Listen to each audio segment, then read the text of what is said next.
So, hello and a very good afternoon to all of you. Today we are back with a new chapter of NCERT of Class 6 History. So, we have already covered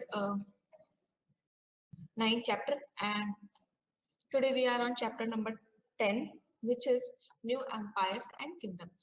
right तो अभी तक हमने already आपके 9 chapters cover कर लिए हैं class 6 की NCERT के और आज हम जो हमारा 10th चैप्टर है अबाउट सॉरी आज जो हमारा 10th चैप्टर है about new empires and kingdom उसको डिस्कस करने जा रहे हैं राइट तो अगर आप इंडेक्स में देखें इस चैप्टर का टाइटल तो ये जो चैप्टर मेंशन कर रहा है what is the title of this chapter new empires and kings अगर आप हमने जो बात की थी आपकी हिस्ट्री क्रोनोलॉजी ऑफ पास्ट और वो डेट से बात कर रहे थे फिर हमने समझा था कि पोस्ट मॉडर्न एरा एक ऐसा टाइम था जिसको हम as a birth of Christ लेके चलते हैं और क्योंकि पोस्ट मॉडर्न एरा अगर बर्थ ऑफ क्राइस्ट है तो उसके पहले के सारे इवेंट हमने कहा था कि बिफोर क्राइस्ट और उसके बाद के सारे जो भी इवेंट्स रहे हैं उनको कॉमन एरा या एनो डोमिनी में लेकर चलते हैं राइट अब अगर जो जब भी हमने मॉडर्न आपका शुरू किया था तो उसके पहले हमने क्या समझा था कि इसके पहले जो है जन से जनपद और जनपद से महाजनपद बने थे और उन महाजनपद में से जो 16 महाजनपद थे वो जो 16 महाजनपद में भी मगध और बज्जी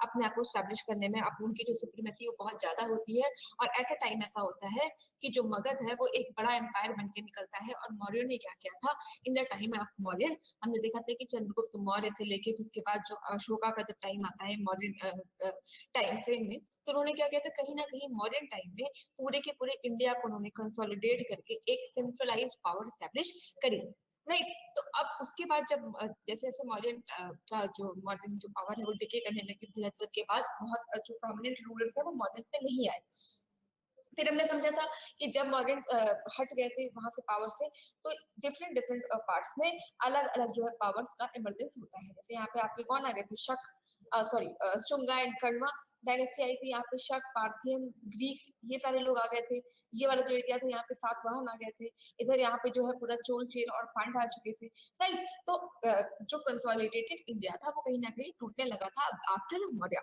तो अगर आप टाइटल देखिए आपके इंडेक्स में तो जो ये है Ashoka the emperor who gave up war again जब आप देखें तो यहाँ पे किंग्स वर्ड दिया है एम्परर वर्ड नहीं दिया है राइट अब अगर यहाँ पे भी देखिए किंगडम एंड किंग्स कहीं भी एम्पायर वर्ड नहीं है एम्पायर वर्ड हम देख रहे हैं अशोका के टाइम में और अशोका के बाद चैप्टर नंबर 10 अगेन आप देखिए तो फिर से एम्पायर की बात कर रहा है और टाइटल क्या बोल रहा है न्यू न्यू एम्पायर इसका मतलब ऐसा हुआ कि आफ्टर मॉडर्न मॉडर्न के पहले जरूर वहां पे ऐसा कुछ हुआ कि जो कंसोलिडेटेड इंडिया बना कंसोलिडेटेड इंडिया को हमने क्या बोला एक ही एम्पायर बना मॉडर्न एम्पायर और जो किंग थे वो हो गए एम्परर राइट तो जरूर कुछ ना कुछ ऐसा हुआ या कोई ना कोई डायनेस्टी इस तरह की आई जिसने क्या किया अगेन इंडिया को कंसोलिडेटेड करने का एफर्ट किया है कंसोलिडेटेड करने में का काम किया है तो वो जो डायनेस्टी है वो भी कहीं ना कहीं इतनी पावरफुल रही है जिसने पूरे इंडिया को कंसोलिडेट किया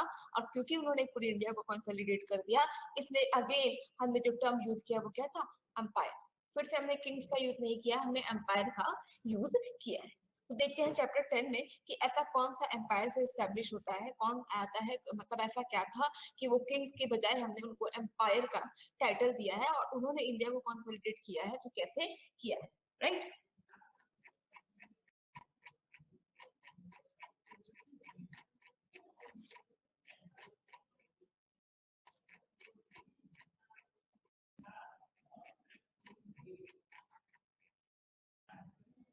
अब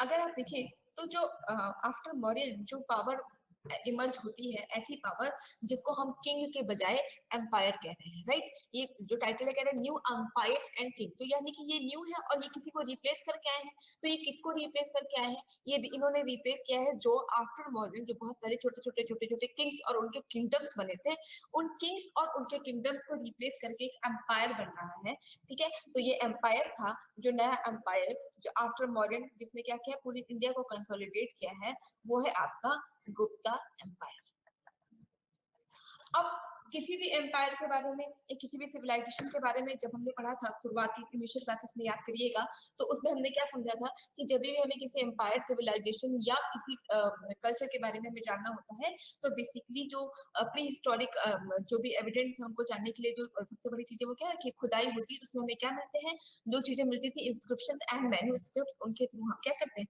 पास्ट के इवेंट्स को जानने की कोशिश करते हैं। तो गुप्ता एम्पायर के बारे में अगर आप समझे तो तीन चीजों के जो है के थ्रू हमें जो है इस डायनेस्टी के बारे में पता चला है। तो पहली जो चीज थी वो है आपका इंस्क्रिप्शन, राइट। इंस्क्रिप्शन के बाद जो दूसरी चीज है वो है आपका लिटरेचर, और जो थर्ड पॉइंट है वो है आपके क्वाइंस, राइट।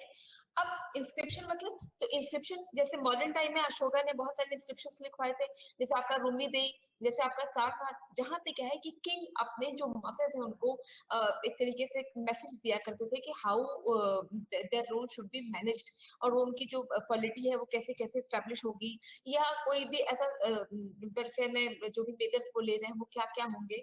तो ये सारी चीजें जो किंग था, अशोका था, वो क्या करता था कि केव्स पे या दीवारों पे अपने मैसेजेस को लिखाता था, और बाद में जब हमने उन्हीं मैसेजेस को डिसिफर किया है तो हमें पता चला कि एक्चुअल में मौर्य जो एम्पायर था, जो मॉडर्न एम्पायर थे, वो कैसे अपने रूल को किया करते थे। सेम वे गुप्ता के टाइम पे भी हमें बहुत सारे इंस्क्रिप्शंस मिले हैं, और जब उन इंस्क्रिप्शंस को डिसिफर किया गया है तो हमें बहुत अच्छे से एक अच्छी नॉलेज हमें गुप्ता एम्पायर के बारे में मिली है। और इसी से ये पता चलता है कि गुप्ता जो डायनेस्टी थी, इन्होंने भी क्या किया, पूरे होल इंडिया को कंसोलिडेट करने का काम किया है, इसीलिए ये एम्पायर।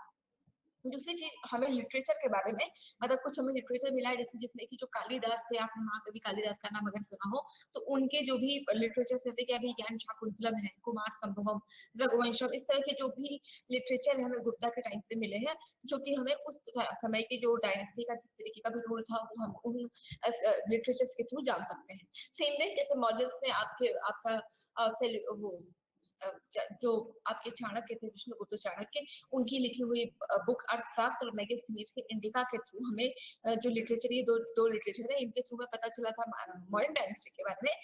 सेम वे बहुत सारे लिटरेचर ऐसे हैं जो गुप्ता टाइम पे लिखे गए हैं, और इससे हमें गुप्ता टाइम के बारे में बहुत सारी चीजें जानने को मिलती है।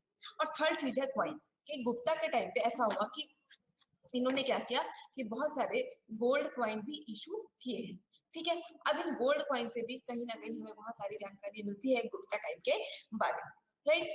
अब शुरुआत करते हैं इंस्क्रिप्शन से। तो किस इंस्क्रिप्शन से ऐसा हुआ है कि हमें पता चला है कि actually Gupta Gupta dynasty kingdom नहीं बल्कि एम्पायर है। तो वो जो सबसे फेमस जो हमें इंस्क्रिप्शन मिला है वो मिला है आपके करंट प्रयागराज, जिसका नाम इलाहाबाद था पहले। तो वहां पे इलाहाबाद में एक जगह समुद्र कूप है, वहां पे जो है अशोकन पिलर है, ठीक है। अशोका का मैसेज उस पिलर पे स्क्रिप्टेड था। अशोका ने अपना मैसेज उस वहां पे उस पिलर पे लिखाया था। उसी मैसेज के जस्ट ऊपर, उसी मैसेज के जस्ट ऊपर समुद्रगुप्त ने आगे के टाइम में अपना मैसेज वहां पे इंस्क्राइब करवाया, राइट। अब इसको किया किसने, इसको किया था,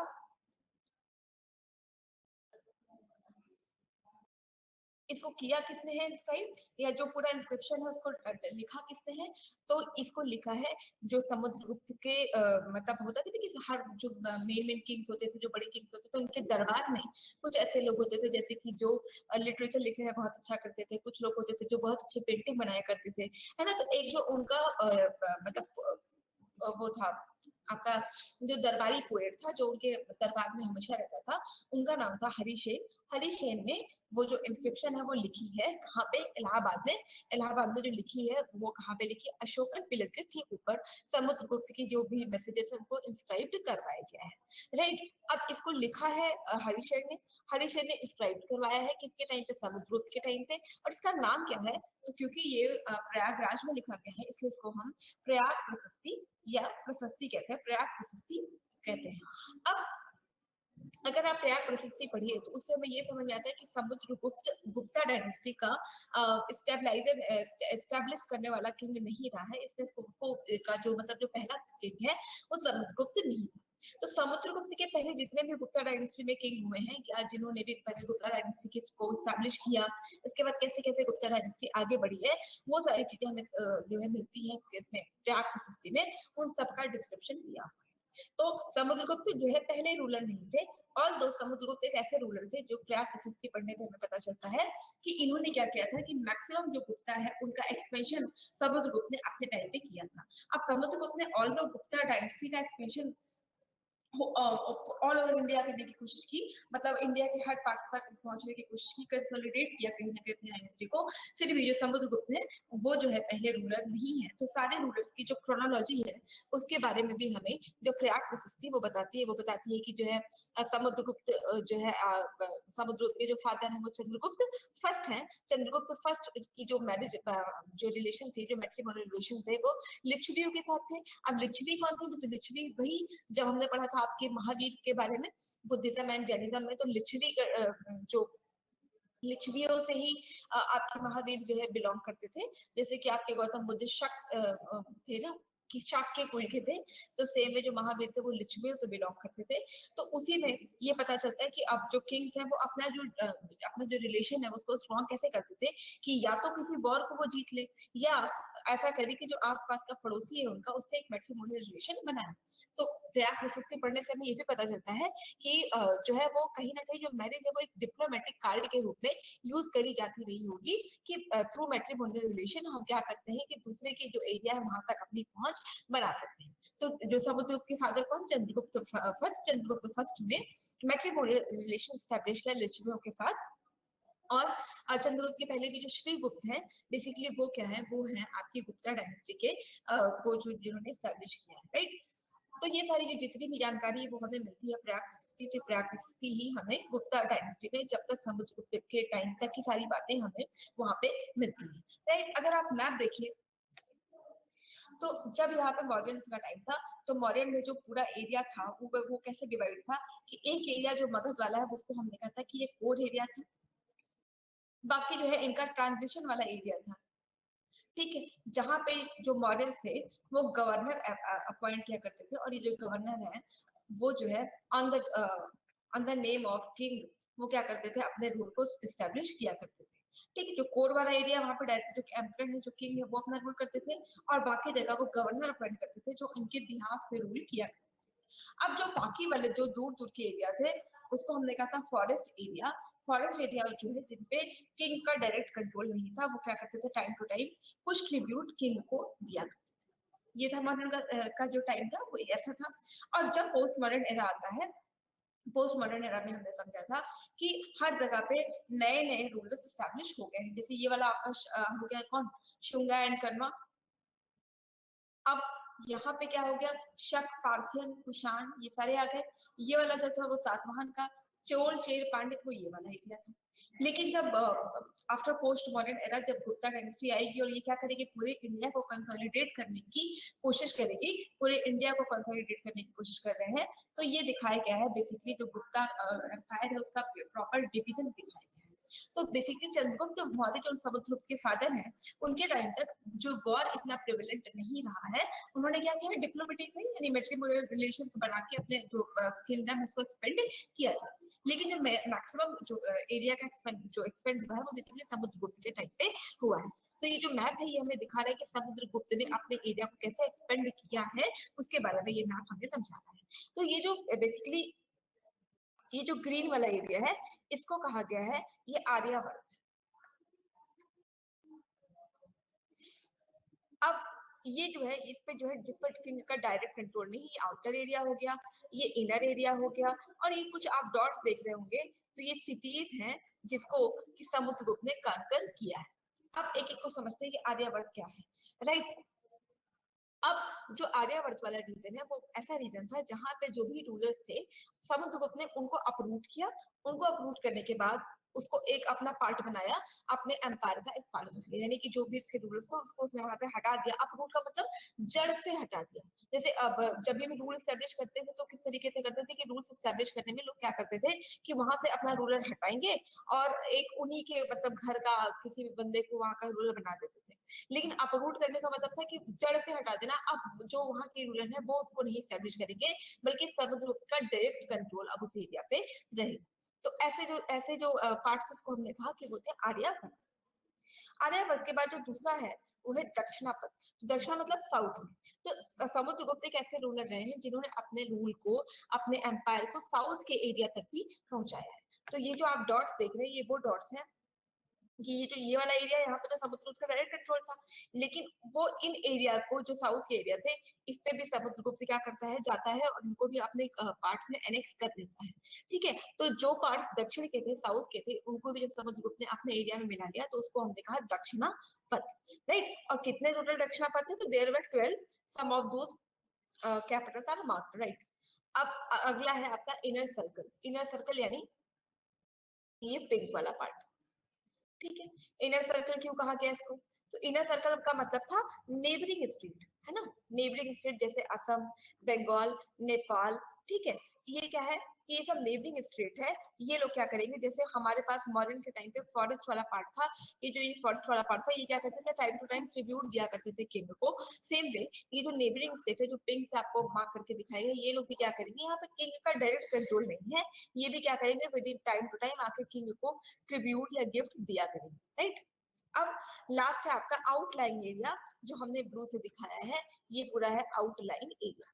इसकी खास बात क्या थी कि यहाँ पे क्या है कि अभी भी यहाँ पे हमने आपको बताया था कि यहाँ पे नए जो पावर्स का है उनका इमरजेंस हुआ था, जिसमें थे आपके शक, पार्थियन, कुषाण, है ना, ग्रीक, तो यही लोग अभी भी बसे थे। एंड उसके बाद ये थोड़ा सा पार्ट ये वाला भी है, जो श्रीलंका वाला पार्ट है, इसको भी हम क्या कहते हैं, इसको भी हम कहते हैं आउटलाइन एरिया। इस यहाँ पे क्या होगा, यहाँ पे इन्होंने मैट्रिमोनियल रिलेशन बनाने की कोशिश की। ठीक है, या तो वॉर से जीत लेते या मैट्रिमोनियल रिलेशन बनाते, तो इन आउटर वाले जो रीजन थे इनसे समुद्रगुप्त ने मैट्रिमोनियल रिलेशन स्टैब्लिश किए और इतनी दूर तक इंडिया को, इतनी दूर तक जो एरिया है वहां को, पूरे पूरे एरिया को कंसोलिडेट करके एक बड़ा सा एम्पायर बना। तो अब आपको क्लियर हो गया होगा कि क्यों हम इसको किंगडम नहीं एम्पायर कहते हैं, क्योंकि मैक्सिमम पार्ट को ये क्या किया गया है, कवर कर लिया गया है और पूरे एक यूनिफाइड पावर बनाने की कोशिश की गई है, इसलिए इसको कहते हैं कि गुप्ता अम्पायर। राइट, अब हमें जो पता चलता है वो ये पता चलता है कि जो प्रयाग प्रशस्ति है, प्रयाग प्रशस्ति हमें बताती है समुद्रगुप्त के टाइम पे। तो जीनोलॉजी हमने समझा क्या है कि श्रीगुप्त ने एस्टैब्लिश किया, उसके बाद समुद्रगुप्त ने जो है मैट्रिमोनियल रिलेशन बना के क्या किया, अपने एरिया को एक्सपेंड करने की कोशिश की है। लेटर फेजेस में समुद्रगुप्त आते हैं, समुद्रगुप्त मैक्सिमम एरिया को इन्फ्लुएंस करते हैं, मैक्सिमम एरिया तक गुप्ता का जो पावर था वहां तक उसको एक्सपेंड करते हैं। लेकिन आफ्टर समुद्रगुप्त क्या हुआ, आफ्टर समुद्रगुप्त के बाद जो भी हमें नॉलेज है वो कैसे मिलती है, तो आफ्टर समुद्रगुप्त हमें बहुत सारे क्वाइंस मिले हैं। राइट, अब इन्हीं जो क्वाइंस है, ये जो क्वाइंस है इसमें कई सारे क्वाइंस ऐसे हैं जिसमें कि मतलब ये लोग बेसिकली इन्होंने गोल्ड के क्वाइंस इशू किए हैं, गोल्ड एंड सिल्वर के। तो गोल्ड के क्वाइंस ये कहीं ना कहीं हमें बताते हैं कि जो गुप्ता डायनेस्टी वो प्रॉस्पेरस डायनेस्टी रही होगी, तभी इन्होंने गोल्ड के क्वाइंस इशू करे हैं। और यानी कि गुप्ता टाइम तक आते आते प्रॉस्पेरिटी इतनी बढ़ गई थी कि इस तरीके के क्वाइन इशू किए गए हैं। अब ये भी नहीं कि वो जो क्वाइंस है बहुत प्लेन है, उसमें कई सारी, जैसे कि हमने पढ़ा था ना punch mark coins. Punch mark coins क्या होते हैं कि जब उनको प्रॉपर प्रेशर दिया जाता है तो एक पर्टिकुलर डायग्राम, एक पर्टिकुलर फिगर उस पॉइंट पे बन जाता है। जैसे पंच मार्क पॉइंट्स हमें गुप्ता टाइम पे मिले हैं, जिसमें कि एक पॉइंट मिला है जिसमें समुद्रगुप्त को आपका जो बीना होता है, वो जो सरस्वती जी की आप फोटो देखो जो बीना दिखता है, बीना बजाते हुए दिखाया गया है, जो कि बताता है कि वो जो है म्यूजिक लवर भी रहे होंगे। ठीक है, इसका मतलब इन सारी चीजों को भी वो कहीं ना कहीं प्रमोट करते रहेंगे। ठीक, तो अब जो गुप्ता मतलब समुद्रगुप्ता के बाद के लोगों के बारे में अगर हमें जानना है, तो जो क्वाइंस उस समय है, जो पंच मार्क क्वाइंस हमें मिले हैं, उनके थ्रू हमें पता चलता है। राइट, और दूसरी चीज हमें ये भी समझ में आ रहा है कि जो उनकी जो प्रोस्पेरिटी थी वो इतनी ज्यादा धीरे धीरे बढ़ गई होगी, इतनी ज्यादा बढ़ गई थी, ये इसका पता भी हमें जो क्वाइंस है वो देख के चलता है। अब प्रोस्पेरिटी बढ़ने का केवल ये मतलब नहीं है कि वो मतलब मटेरियलिस्टिक टर्म्स में आगे बढ़ रहे थे। अगर आप गुप्ता डायनेस्टी को बहुत बारीकी से ऑब्जर्व करिए तो इस टाइम तक बहुत सारे नए लोगों का इमरजेंस इंडिया में हो चुका था, जैसे पूजा कराने वाले ब्राह्मण, तो लिखने वालों को एक नई जैसे कोई तो वर्णा सिस्टम था, उसके बाद कास्ट सिस्टम, तो नया जो कास्ट सिस्टम है वो शुरू हुआ, उनका नए वालों को हमने कहा एक नया एक तरीके से समझ लियो वर्ण या कास्ट का इमरजेंस होता है, जिसको हमने कहा कायस्थ। ये कायस्थ कौन थे, यानी कि जो उस टाइम पे लिखने का काम किया करते थे, लिखने का काम किया करते थे, एक नई कम्युनिटी का या कास्ट का इमरजेंस हुआ जिसको हमने कायस्थ कहा। तो इन सारी चीजों का भी डेवलपमेंट हमें गुप्ता टाइम में देखने को मिलता है। अब क्वाइंस के थ्रू हमें ये पता चलता है कि समुद्रगुप्त के बाद जो अगले रूलर्स थे उसमें थे कुमारगुप्त। ठीक है, तो ये लोग थे, ये भी कहीं ना कहीं अभी जो गुप्ता की जो प्रॉस्पेरिटी है इसको बढ़ाने का ही काम कर रहे थे। और इसी को देख के ये भी पता चलता है कि जब गुप्ता डायनेस्टी यहाँ पे रूल कर रही थी तो उस समय नालंदा यूनिवर्सिटी जो है, नालंदा यूनिवर्सिटी का भी एस्टेब्लिशमेंट हो चुका था। और नालंदा यूनिवर्सिटी को बहुत सारा पैसा, ये जो गुप्ता रूलर्स थे वो बहुत सारा पैसा दिया करते थे, जिससे कि क्या हो, वहां पे एजुकेशन सिस्टम प्रॉपर वे में फ्लरिश कर सके, राइट। अब ये जो जीनोलॉजी बेसिकली मतलब समुद्रगुप्ता तक तो हमें पता चल गया प्रयाग हिस्ट्री से, और उसके बाद के जितनी भी चीजें हैं वो हमें उस टाइम के पॉइंट्स देखने से हमें उस टाइम के लोगों के बारे में पता, मतलब उस टाइम की जो जीनोलॉजी है गुप्ता की उसके बारे में पता चल जाता है। अब एक इनबॉक्स करके आपको एक इनबॉक्स करके एक मैसेज दिया गया है कि ये है विक्रम संवत। अब विक्रम संवत का क्या मतलब था? तो जब हमने हिस्ट्री शुरू की थी तो हमने कहा था कि क्योंकि वो क्रोनोलॉजी ऑफ पास्ट है, पास्ट डेट से रिलेटेड है, डेट बिफोर कॉमन एरा और कॉमन एरा में हमने डिवाइड करी थी। लेकिन गुप्ता के टाइम पे एक नई क्रोनोलॉजी का डेवलपमेंट होता है जिसको हमने कहा है विक्रम संवत। अब ये विक्रम संवत क्या है? तो विक्रम संवत है कि जब 58 बीसीई था, 58 बीसीई को कहा गया कि ये जो है पहला विक्रम संवत है। और ये जो पहला विक्रम संवत है, यहाँ से जो गुप्ता मतलब कि अब उनकी जो भी आप जैसे बीसी पढ़ते थे ना कि 1099 बीसी में ऐसा हुआ, तो ये विक्रम संवत बताता है कि इस विक्रम संवत में ये इवेंट हुआ, इस विक्रम संवत में ये इवेंट हुआ। अब बेसिकली इसका नाम विक्रम संवत ही क्यों रखा गया? तो समुद्रगुप्त के बाद जो अगले रूल आते हैं वो उनका नाम था चंद्रगुप्त, उन्होंने भी अपना जो नेम है वो चंद्रगुप्त ही रखा। अब समुद्रगुप्त के फादर भी चंद्रगुप्त, ये थे चंद्रगुप्त सेकंड। और जितने भी रूलर्स रहते थे, मैक्सिमम रूलर्स क्या करते थे कि कुछ ना कुछ टाइटल होल्ड करते थे। तो चंद्रगुप्त सेकंड ने जो टाइटल होल्ड किया उसका नाम था विक्रमादित्य, चंद्रगुप्त विक्रमादित्य। ठीक है, तो इन्हीं विक्रमादित्य के नाम पे जो संवत शुरू किया गया जिसका नाम था विक्रम संवत। ये कुछ नहीं है बल्कि ये वही है जैसे क्या है कि बिफोर कॉमन एरा तो सेम वे ये है आपका एक तरीके से विक्रम संवत। इस विक्रम संवत को ये पर्टिकुलर इवेंट हुआ है। अब ये विक्रम संवत जैसी चीजों को अडॉप्ट ही क्यों किया गया, क्यों लाया गया विक्रम संवत? तो बेसिकली ये वाला जो एरिया था आपका, यहाँ पे शक पार्थिव कुशाण थे। जब इस एरिया को गुप्तास ने अपने में मिला लिया, और कौन से गुप्त ने? चंद्रगुप्त विक्रमादित्य से पहले चंद्रगुप्त सेकंड चंद्रगुप्त विक्रमादित्य ने जब इस एरिया को, शक के एरिया को भी विन कर लिया, जीत लिया और अपने अपने गुप्ता डायनेस्टी में मिला लिया, तो उस इवेंट को मार्क करने के लिए उन्होंने एक नई क्रोनोलॉजी लाई, डेट क्रोनोलॉजी, जिसको हम विक्रम संवत कहते हैं, राइट। अब ये तो था आपका गुप्ता के बारे में। गुप्ता के बारे में एक के बाद जो नया किंगडम इंडिया में स्टैब्लिश हुआ है वो है आपका हर्षवर्धन। हर्षवर्धन का क्या है कि ये वाला जो इंडिया में पार्ट है, यहाँ पे आपके हर्ष का रूल रहा है। अब जो स्टोरी है वो ये बताती है कि जब हर्ष राजा बनते हैं, जब हर्ष राजा बनते हैं तो he was a minor, he was just 17। Actually इनकी जो बहन है उनकी शादी मैप में देखिए, ये वाला कन्नौज का जो एरिया था बेसिकली यहाँ पे हर्षवर्धन का जो पूरा किंगडम है वो इस एरिया में था।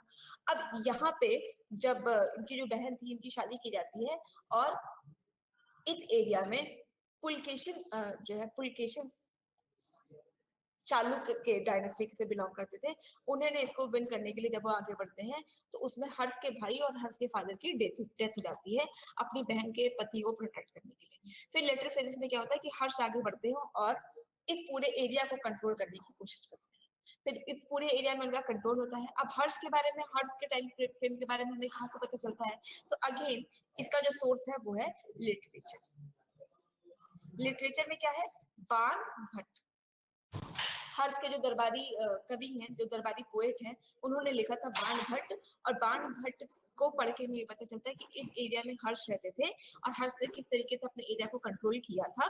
बाद में जब चालुक्यों से हर्ष हर्ष जो है हार जाते हैं तो धीरे धीरे जो ये इनका टाइम है, मतलब धीरे धीरे तो क्या हो जाते हैं, इस पूरे एरिया से खत्म होते चले जाते हैं। हर्षवर्धन के जो लोग थे वो धीरे धीरे खत्म हो जाते हैं। बेसिकली हमें पता चलता है किससे? बाण भट्ट से, सॉरी हर्षचरित से पता चलता है। हर्षचरित को जिन्होंने लिखा था, जिनके दरबारी पोएट थे, उनका नाम था बाण भट्ट। तो बाण भट्ट की लिखी हुई बुक हर्षचरित को पढ़ के हमें हर्ष के बारे में पता चलता है। अब एक और चीज पता चलती है हर्ष के बारे में कि अब जब पोस्ट मॉडर्न एरा के टाइम से हमने देखना शुरू कर दिया था कि बहुत सारे ट्रेडर्स, बहुत सारे ऐसे मॉन्क्स जो क्या करते हैं, सी रूट और लैंड रूट और माउंटेन रूट को क्रॉस करके धीरे धीरे फिर वो इंडिया आ रहे होते हैं। उन्हीं में एक पर्सन थे जिनका नाम था ह्वेन सांग हर्षवर्धन के टाइम पे इंडिया आते हैं और उन्होंने ही बताया है नालंदा यूनिवर्सिटी के बारे में, उन्होंने बुद्धिज्म के बारे में बहुत सारी नॉलेज गेन करी इंडिया आके। और वो क्वेश्चन मतलब इसलिए हमें पता होना चाहिए कि बेसिकली जो ह्वेन सांग है वो हर्षवर्धन के टाइम पे आते हैं और हर्ष ने से मतलब हर्ष ने इनसे बहुत कुछ सीखा भी है। बेसिकली कहते हैं कि हर्ष जो है शंकर के पुजारी रहते हैं, लेकिन जब ह्वेन सांग से वो मिलते हैं तो वो बुद्धिज्म से भी कहीं ना कहीं इन्फ्लुएंस होते हैं। अब बुद्धिज्म और जैनिज्म दोनों का दोनों की जो जन्मभूमि है वो हमेशा से इंडिया रही है, लेकिन अगर आप रिसेंट कॉन्टेक्स्ट में देखें तो बुद्धिज्म और जैनिज्म इंडिया से बेसिकली अगर बुद्धिज्म देखें तो वो वर्ल्ड के बहुत सारे पार्ट्स में स्टैब्लिश हो गया है।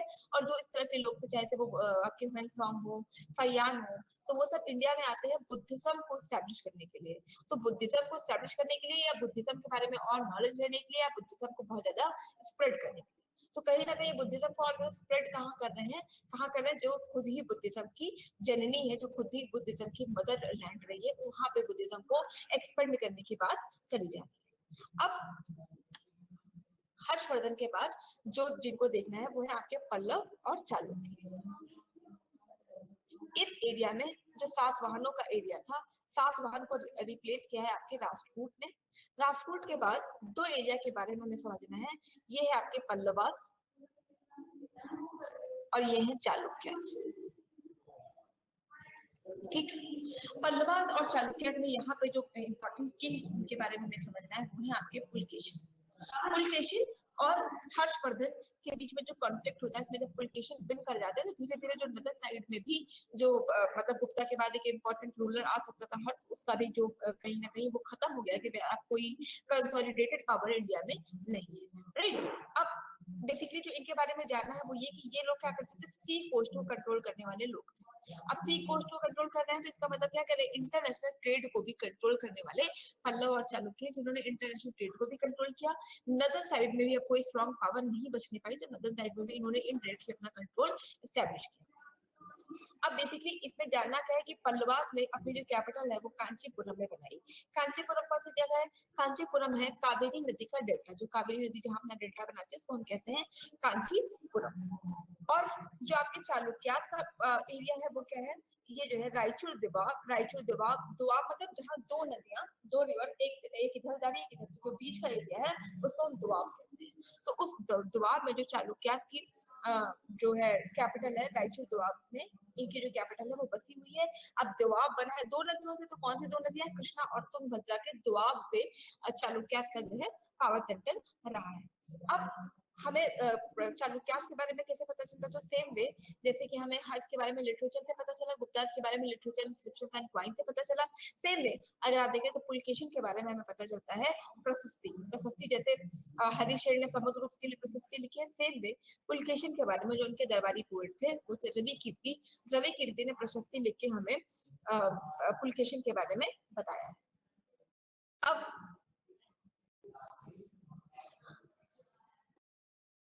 ऐसा था कि चालुक्यास और पल्लवास ने जो अपना पूरा कंट्रोल स्टैब्लिश किया था, ये बहुत लंबे समय तक इंडिया में टिक नहीं पाता है, ये बहुत शॉर्ट टाइम तक रहता है। इसके बाद ये दोनों ही पावर इंडिया से खत्म हो जाती है, यानी ये जो दो पावर इंडिया में यहाँ और यहाँ पे स्टैब्लिश हुई थी, पल्लवास और चालुक्य, ये दोनों ही इंडिया से खत्म हो जाते हैं। और जो ये चालुक्यास थे, इन चालुक्यास को रिप्लेस किया है चोलास। यहाँ पे आ गए चोलास और यहाँ पे जो नए लोग आए वो थे आपके राष्ट्रकूट। पल्लवों को रिप्लेस किया राष्ट्रकूटों ने और चालुक्य को रिप्लेस कर दिया चोला।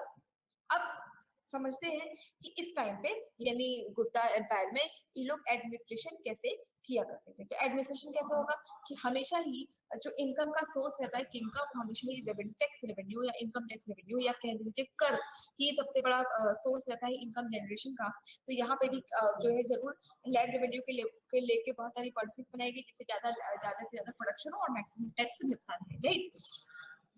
अब यहाँ पे एक काम ये किया गया कि जितने भी एडमिनिस्ट्रेटिव इंपॉर्टेंट एडमिनिस्ट्रेटिव पोस्ट रहते थे, जैसे कि आपका सामंत हो गया है ना, या आपके अमात्यास हो गए, तो जितने भी इंपॉर्टेंट एडमिनिस्ट्रेटिव पोस्ट है इनको बना दिया गया हेरिडिटरी। हेरिडिटरी का मतलब कि जैसे अभी के टाइम में आप देखें तो जो हमारे प्रेसिडेंट है ऑनरेबल रामनाथ कोविंद जी, अब इन्हीं के बेटे अगर प्रेसिडेंट बने तो क्या होता है हेरिडिटरी पोस्ट। तो यहाँ पे हेरिडिटरी पोस्ट इसको हटाया गया। उसके अलावा एक पोस्ट हमने देखा, वो पोस्ट है आपकी महादंड नायक। महादंड नायक की पोस्ट क्या है, महादंड नायक बनाया गया जो समुद्रगुप्त के दरबारी पोएट थे जिनका नाम था हरिश्चंद्र, जिन्होंने प्रयाग प्रशस्ति लिखी थी, उन्हीं को समुद्रगुप्त ने बनाया है महादंड नायक। महादंड नायक इज अ जुडिशियल पोस्ट, जैसे आपके अभी एक सीजीआई होते हैं ना, chief justice of India, same way महादंड नायक कौन है, जो रिलेटेड है आपके जुडिशियल से। अब इसके अलावा कुछ मिनिस्टर्स की पोस्ट बनाई गई, जैसे संधि विग्रहिका, राइट। संधि विग्रहिका, संधि मतलब कहीं ना कहीं ट्रीटी की बात हो रही है, तो संधि को कराने वाले या संधि को और ज्यादा फोर्सफुल करने वाले लोग, है ना, जो कि वॉर और पीस के टाइम पे जिनका काम आता था, मतलब मीडिएटर कराने का काम ये लोग थे।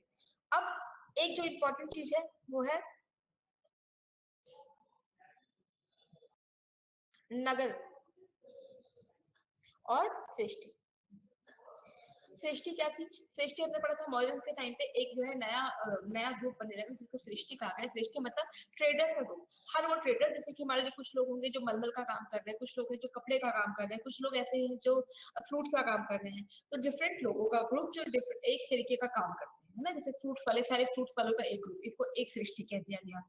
सारे क्लोथ वालों का एक ग्रुप, इसको एक सृष्टि कह दिया गया। ठीक है, तो सृष्टि क्या थे अब इस टाइम पे, चीफ बैंकर और मर्चेंट्स ऑफ द सिटी, इसको हम कहते थे सृष्टि, राइट। सृष्टि मतलब ट्रेडर्स के तरीके से। अब जो ये सारा जो हमने देखा वो सब सातवाहन के टाइम पे और गुप्तास के टाइम पे देखा। इसके अलावा आर्मी में भी इन्होंने बहुत, क्योंकि भाई गुप्ता का जो धीरे धीरे एक्सपेंशन किया समुद्रगुप्त ने, तो ऑब्वियस सी बात है उनको आर्मी की जरूरत पड़ी होगी। आर्मी को मेंटेन करने के लिए क्या करते थे, एलिफेंट्स भी थे, चैरियट्स भी थे। चैरियट्स के बाद जो है इनके पास जो है पैदल चलने वाले जो लोग होते हैं कैवेलरी, वो भी थे, है ना। इस तो कहीं ना कहीं मिलिट्री को स्टैब्लिश, मतलब बहुत स्ट्रॉन्ग स्टैब्लिश किया गया था, जिससे कि इनके रूल को कोई चुनौती ना देने पाए, और लगातार इनका जो है रूल वो इंडिया में दिखाई देता है। तो एलिफेंट्स भी, चैरियट्स भी, कैवेलरीज भी, फुट सोल्जर्स भी, सारे सबका एक अच्छी खासी जो आर्मी है वो बनाई गई थी गुप्तास के टाइम पे। अब इनको सैलरी कैसे मिलती थी, आर्मी को सैलरी देने के लिए एक पोस्ट क्रिएट की गई, सामंत। जैसे गवर्नर की पोस्ट थी मॉडर्न के टाइम पे, सेम है सामंत की पोस्ट। सामंत मतलब उस पर्टिकुलर एरिया में आपको क्या करना है, सारी चीजें आप ही स्टैब्लिश करेंगे, सब आप करेंगे, मतलब चाहे वो इकोनॉमिक चीजें हो, सोशल चीजें हो, या मिलिट्री लेवल पे कुछ करना हो, सब लोग क्या करेंगे, सामंत सब कुछ करेंगे। अब इसके बदले जो उस पूरे एरिया से टैक्स मिलेगा, उसी टैक्स से ये लोग ये सारा काम करेंगे, और जो बचेगा वो उनकी अपनी सैलरी होगी। यानी गुप्ता वैसे इनको सैलरी नहीं देती थी। लेकिन इसमें प्रॉब्लम क्या थी, तो प्रॉब्लम ये थी कि जब सामंत को पता चल जाएगा कि मैं स्ट्रॉन्ग हो गया हूँ, तो हर किसी में कहीं ना कहीं किंग बनने की जो है इच्छा रहती है, हर कोई किंग बनना चाहता है। तो कहीं ना कहीं ऐसा होगा कि सेपरेशन बढ़ेगा, बहुत सारे सामंत अपने को फ्री करने की कोशिश कर रहे थे, तो ये सारी चीजें भी देखी गई। अगला जो इम्पोर्टेंट कॉन्सेप्ट है वो है आपका उर और नगरक। उर है मतलब दोनों ही बेसिकली असेंबली है, विलेज असेंबली, जहाँ पे लोग इकट्ठा बैठ के गैदरिंग करते थे और अपने चीजों को समझते थे। तो उर क्या है, उर है जिस एरिया में लैंड ओनर्स ब्राह्मण नहीं होंगे, तो उस एरिया को हम कहते थे उर। और नगरम क्या है, नगरम किसका ऑर्गेनाइजेशन है, मर्चेंट्स का, जो अपनी मतलब असेंबली बनाते थे और अपनी जो ट्रेड है बेसिकली उसके बारे में ये लोग डिस्कशन किया। ऑर्डिनरी पीपल के बारे में बताता है, जो ये पूरा टेक्स्ट आप पढ़िए, तो ऑर्डिनरी पीपल के बारे में अगर हमें जानना है तो हम जानते हैं किससे, लिटरेसी, आपके लिटरेचर से। और उस समय का जो फेमस लिटरेचर है वो है अभिज्ञान शाकुंतलम, जिसको लिखा है कालिदास ने, जिसके थ्रू हमें पता चलता है एक्चुअली बेसिकली जो ये भारत देश का नाम है, वो कहीं ना कहीं जो कालिदास की बुक है अभिज्ञान शाकुंतलम, उसमें जो उसकी लीड एक्ट्रेस है शकुंतला, शकुंतला के बेटे भरत के नाम पे ही इंडिया का नाम भारत पड़ा है। और जब आप उस बुक को पढ़ेंगे तो हमें ये समझ में आएगा कि जो बेसिकली जो विमेन की कंडीशन थी वो उतनी अच्छी नहीं थी, है ना। तो उसको लेके या कैसे मेल डोमिनेट सोसाइटी इंडिया में रही है ना। तो अदर पीपल, ये जो लोगों के बारे में हमें बुक से पता चलता है। और उसमें कुछ बुक्स हैं जो उस टाइम पे लिखी गई, जिसमें महाकवि कालिदास की बुक जो है बहुत ही प्रोमिनेंट रही है।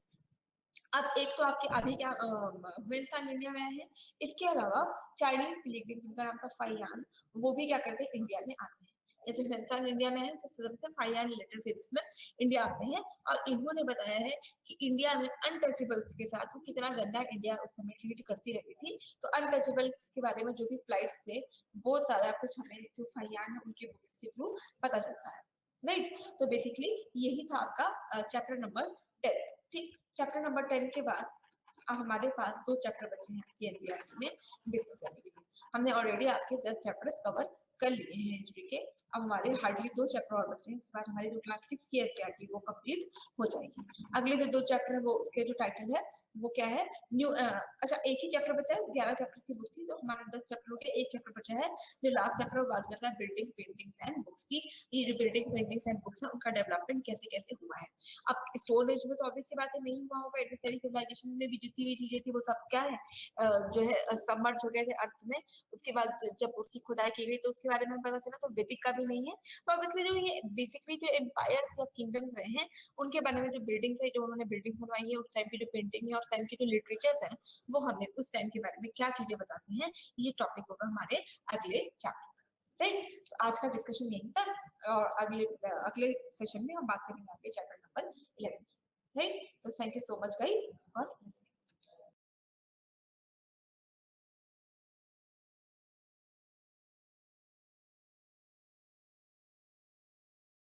You are currently the only person in this conference.